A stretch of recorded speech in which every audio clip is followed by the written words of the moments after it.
Hai, Assalamualaikum. Terima kasih sudah berkunjung kembali ke channel saya.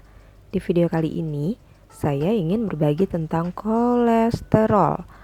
Mulai dari seberapa pentingnya kolesterol bagi tubuh, bahayanya bila berlebih, mengapa sih kolesterol kok susah turun padahal sudah minum ini itu, sampai herbal apa saja yang bisa membantu mengendalikan kolesterol. Jadi, tonton terus ya.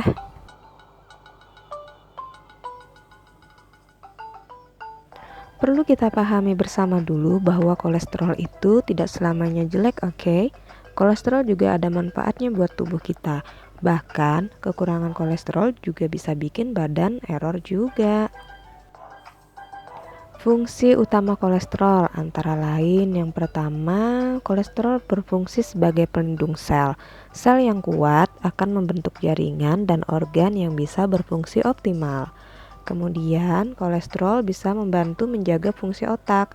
Otak adalah organ yang mengandung kolesterol paling tinggi dibanding organ lain. Kolesterol di dalam otak berfungsi untuk memelihara sel-sel otak tetap sehat. Yang mudah lupa bisa jadi butuh asupan lemak baik yang lebih lagi nih. Lalu, sebagai bahan baku pembentukan berbagai hormon, termasuk juga hormon reproduksi bagi pria dan wanita, juga hormon kortisol dan aldosteron yang berperan dalam pengaturan tekanan darah, merespons stres, dan menjaga keseimbangan elektrolit tubuh. Kolesterol juga berperan dalam pembentukan asam empedu. Asam empedu berfungsi untuk memecah lemak makanan supaya bisa diserap tubuh untuk kemudian digunakan kembali sebagai energi tubuh. Lalu kolesterol juga membantu proses produksi vitamin D. Tubuh kita bisa memproduksi vitamin D secara otomatis saat terpapar sinar matahari.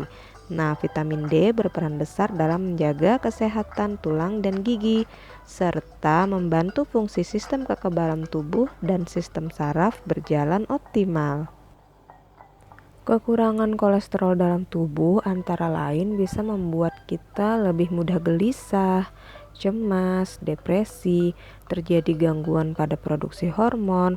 Nah, jika terjadi kekurangan kolesterol pada ibu hamil, bisa berpotensi resiko bayi lahir prematur dan kekurangan berat badan pada bayi.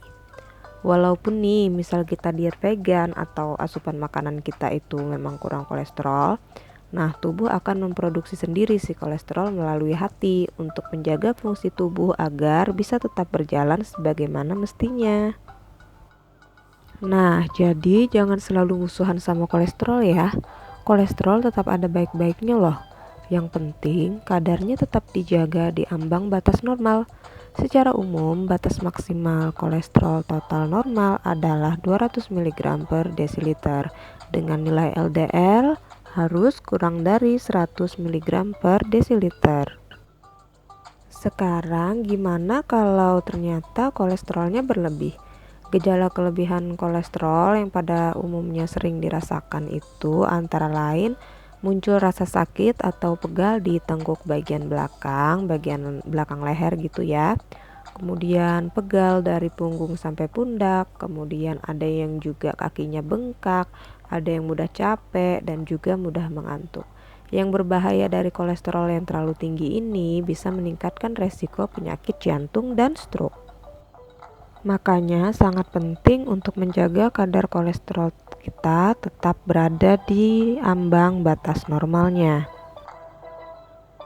Ngobrolin tentang kolesterol pastinya tidak bisa lepas dari HDL dan LDL. Pasti sering dengar kan ya?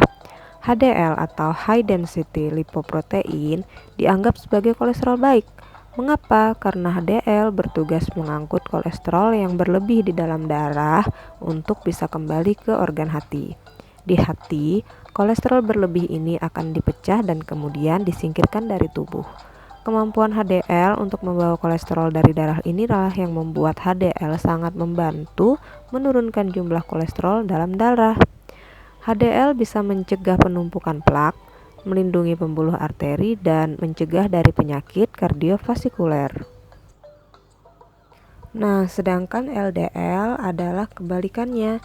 LDL sering dikenal sebagai kolesterol jahat. Kasihan ya disebut sebagai kolesterol jahat, Padahal saya meyakini bahwa Allah itu menciptakan segala sesuatu pasti ada fungsinya masing-masing. Nah, fungsi LDL di sini adalah mengangkut kolesterol dari tempat produksinya, yaitu organ hati, ke sel-sel yang memerlukan. Ingat ya, ke sel-sel yang memerlukan. Nah, si LDL ini memang mengandung lebih banyak lemak dibanding HDL. Dan bila menumpuk terlalu banyak di pembuluh darah dapat membentuk plak.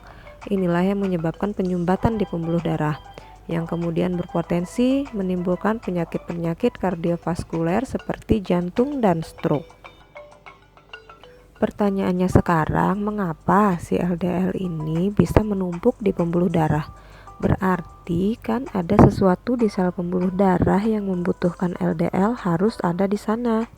Bisa jadi ada kerapuhan di sel pembuluh darah yang berpotensi membuat pembuluh darah pecah, sehingga tubuh memberi sinyal agar LDL dikirim ke sel tersebut untuk menambalnya, supaya pembuluh darah tetap bisa berfungsi sebagaimana mestinya.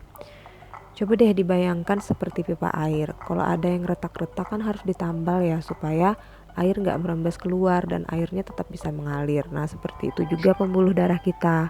Sayangnya, kerusakan yang tidak tertangani dan terjadi terus-menerus di pembuluh darah ini membuat tubuh akan terus memerintahkan hati supaya terus memproduksi LDL untuk menambal kerusakan tersebut. LDL yang terus menumpuk inilah yang menjadi plak yang akhirnya menyebabkan kadar kolesterol dalam darah kita tinggi. Pertanyaan selanjutnya, mengapa pembuluh darah bisa mudah rapuh? Nah, salah satunya adalah karena tingginya kadar gula dalam darah. Sudah jadi rahasia umum ya kalau kadar gula darah tinggi itu menyebabkan pembuluh darah itu menjadi mudah mengeras, rapuh dan akhirnya mudah pecah. Gula darah tinggi dalam darah juga bisa menyebabkan terjadinya peradangan di mana-mana di dalam tubuh kita. Selama ini, terapi umum bagaimana cara menurunkan kolesterol adalah dengan turunkan LDL, tingkatkan HDL. Nah, caranya macam-macam. Bisa dengan olahraga, kemudian diet makan sehat, yaitu tinggi serat dan rendah lemak yang LDL terutama. Kemudian senantiasa mengusahakan berat badan ideal, menggunakan herbal-herbal penurun kolesterol, serta menggunakan obat penurun kolesterol. Ya nggak salah sih, hal-hal itu tetap baik dan harus dilakukan. Cuman alangkah baiknya ditambah satu langkah lagi yang tidak kalah penting, yaitu dengan diet rendah gula.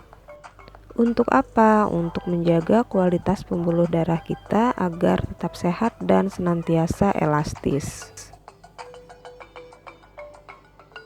Next, herbal apa sih yang bisa digunakan untuk terapi kolesterol tinggi?